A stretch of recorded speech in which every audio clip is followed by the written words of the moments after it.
pour parvenir à la pensée de la plénitude de Dieu pour son peuple et accomplir un ministère spirituel. La mort et la résurrection sont une loi permanente. Cela est parfaitement clair. Dans l'exemple des Lévites, leur entière marche et histoire était gouvernée par cette double loi de mort et de résurrection. D'un côté, la mort et de l'autre, la vie de résurrection. La vie est dans le sang et le sang dans la vie.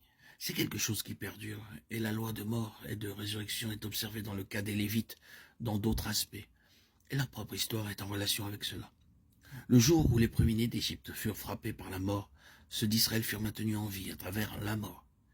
Et les Lévites se saisirent de cette vérité et devinrent son incarnation, celle de la vie triomphant de la mort, celle de la résurrection d'entre les morts. Et ainsi, toutes les choses avec lesquelles ils étaient en relation symbolisaient cette double loi de mort et de résurrection. Nous pouvons parvenir à la plénitude que Dieu a prévue et nous pouvons accomplir ce ministère qui est un accroissement de Christ uniquement en perpétuant cette loi. Cela signifie que la mort agit constamment dans le domaine qui est rejeté par Dieu, afin de libérer de la place pour celui qui l'approuve. En d'autres mots, c'est une situation de mort opérant continuellement pour nous faire disparaître afin d'apporter Christ en nous. La croissance, la plénitude, que ce soit dans la vie ou le service, doit toujours et constamment se produire par l'œuvre de mort sur tout ce qui relève de notre ancienne création et l'œuvre de résurrection dans laquelle seul Christ apparaît. La résurrection implique Christ. Dieu n'a jamais ressuscité l'ancienne création. Dans la mort de Christ, il l'a crucifié, enseveli, et ne l'a jamais ressuscité. Il a ressuscité ce qui le satisfait pleinement. C'est démontré ainsi. Nous passons par des expériences de souffrance douloureuses, sombres et profondes, dans lesquelles davantage de notre propre moi meurt, davantage de notre propre force naturelle, intellectuelle et de volonté est ensevelie, davantage du moi est mis dehors. Et à chaque fois, nous sortons de cette profonde expérience avec quelque chose de plus du Seigneur, un accroissement de Christ. Ainsi, nous grandissons par la loi de la mort et de la résurrection, la loi du grain de blé.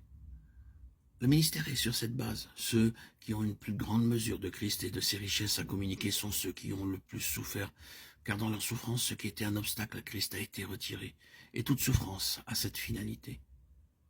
Quelle honte que, si souvent, nous ne laissons pas la souffrance réaliser son œuvre. Soit nous nous révoltons et nous rébellons contre elle et devenons amers, soit nous résistons à la pensée de ce qu'elle a en vue et nous adoptons une attitude de martyr ou d'apitoiement sur nous-mêmes. Non. Les traitements de Dieu à notre égard dans toute souffrance sont en vue d'un accroissement de Christ. Premièrement, pour notre propre développement, notre accession à une plus grande mesure de sa plénitude, à la stature de Christ. Mais ensuite, afin que nous puissions avoir plus de Christ à donner. Pour le service, cette loi de mort et de résurrection agit. C'est le chemin de la croissance divine.